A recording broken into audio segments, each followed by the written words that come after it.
Hi there, my name is Robin West. I work for Seabourn as their Director of Expedition Operations, and like every year, it is an absolute privilege and an honor to be able to come down to Antarctica on board the Seabourn Quest and to be able to experience the Great White Continent in all its glory.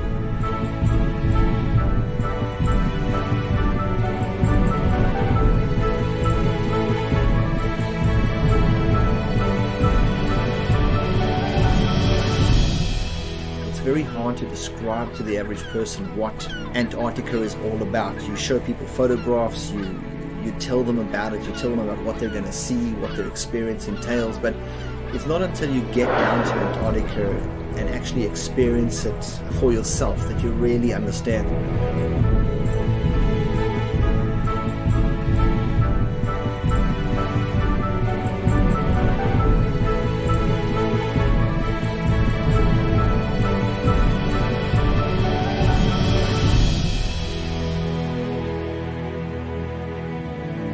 Welcome to Antarctica. I hope you have an incredible experience. I hope it's everything you've dreamed it to be, and I hope you go away being ambassadors for this incredible destination.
Well, welcome to Half Moon Island here in the South Shetland Islands, and a beautiful backdrop for our chinstrap penguins. We've got several colonies around here in this bigger rookery. This one's quite accessible for us, and it's also quite accessible for the penguins coming and going, feeding and taking over the incubation shift. So if you look at the penguins that are lying down, they basically all have 1 or 2 eggs. The egg laying is finished, and they're just about to hatch out probably within 5 to 7 days. And you have some birds that are attending a nest, a spot, possibly for next year, or maybe they even lost a mate this year. But by and large, you've got mated pairs here lying down on eggs, waiting for their mates to come back and relieve them for the incubation duty.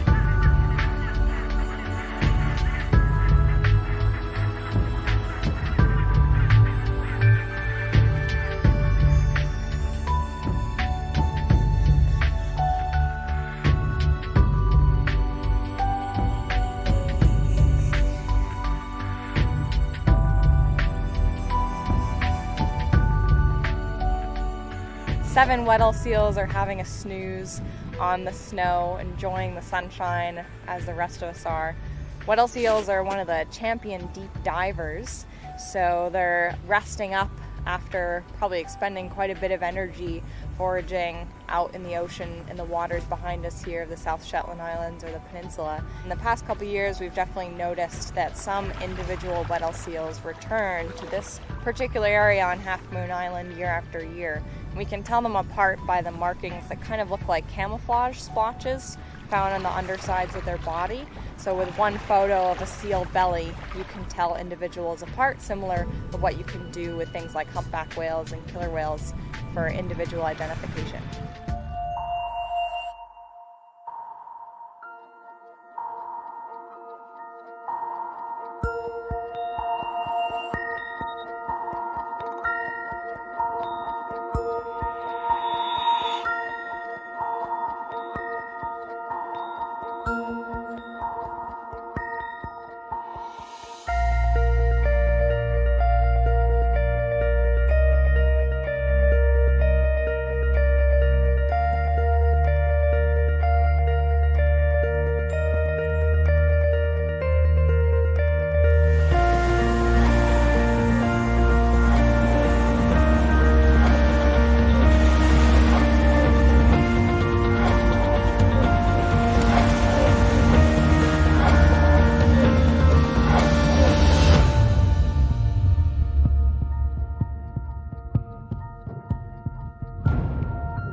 Today we're at Cooperville Island, our first Gen 2 penguin colony, and lucky for us it's snowy, so our boots are going to be nice and clean, but if you're taking a look at any of these little outcroppings of rock covered with penguins, they're also covered with guano. So some of the nests here are quite big. There's piles of stones that they're constantly building up and even stealing from each other, and the females particularly like when the males bring them stones, so even as we sit here watching, we can see when the males come back from feeding and they're about to relieve their mate, they're picking up stones and presenting them to their partner.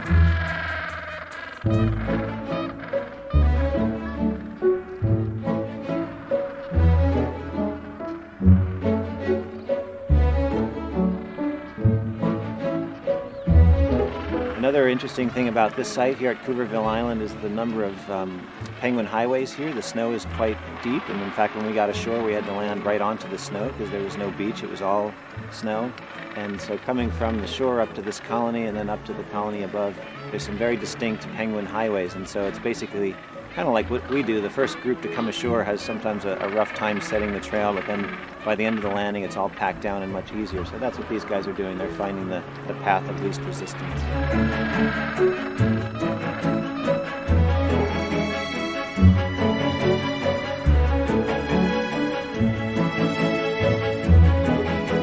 I have to say that Gen 2 penguins are probably my favorite penguins. I think all of us, as you travel around and you meet these different penguins, they all have personalities, and I think the Gentoos, maybe because they're so chill, they just sort of sit here and are very relaxed. Maybe it's their portly shape, I'm not sure, but I could sit and watch Gentoo penguins for forever, I think.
To navigate through ice is, of course, challenging compared to our normal navigation.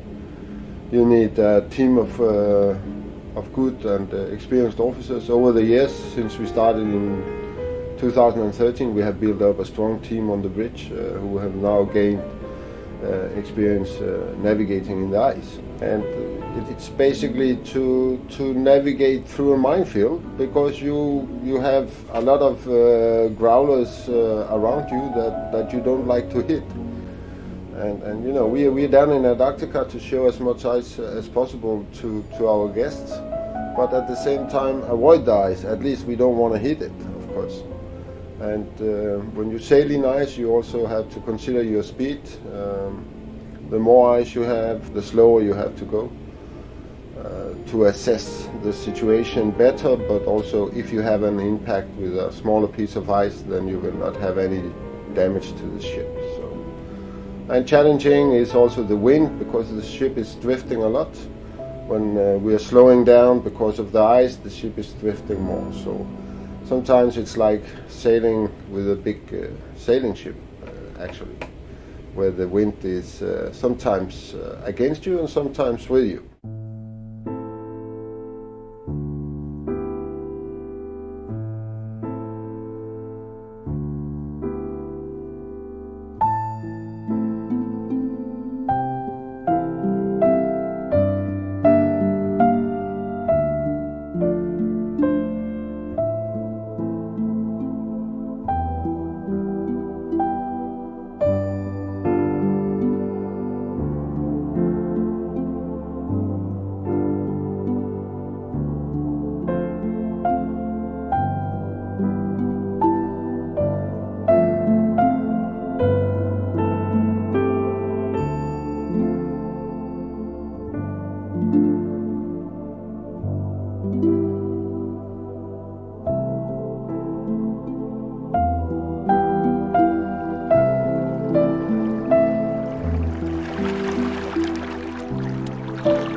Right, here we are at Waterboat Point.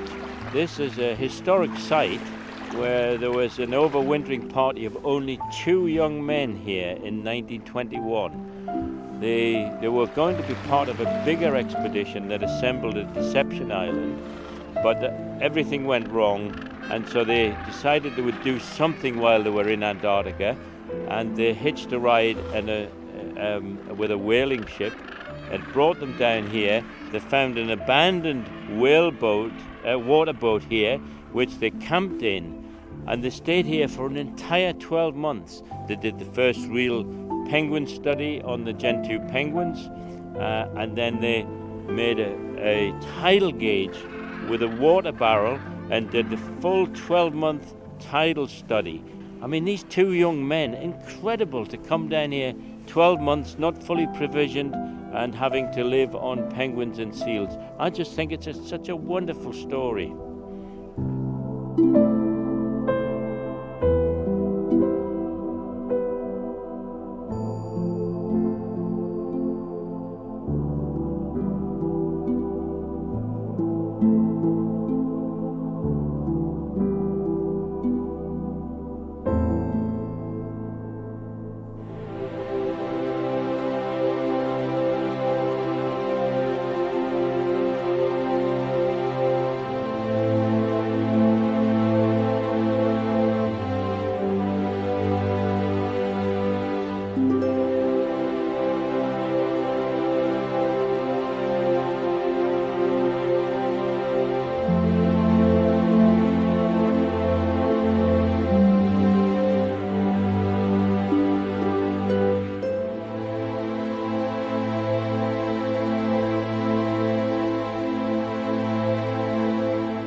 Today we're at De Moy Hut, which was set up by the British Antarctic Survey in 1975 as a staging post to get men and materials further south. So the ship would come in early season, couldn't get down to Rothera because of the ice, and they would land men and materials here and fly them from the ridge up just behind the hut, fly them further down south to Rothera. Eventually they started flights direct from the South American mainland and flew direct there, and this facility was closed in 1975, but it's now run by the British Antarctic Heritage Trust, who maintain the heritage of the British Antarctic Survey here.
Most of us working on board, we have butterflies flies in our stomach when we go down. And what makes it special is that it's probably one of the few places on this planet where it's still untouched. Everything is clean, everything is big, you feel small yourself. It's just being on another planet.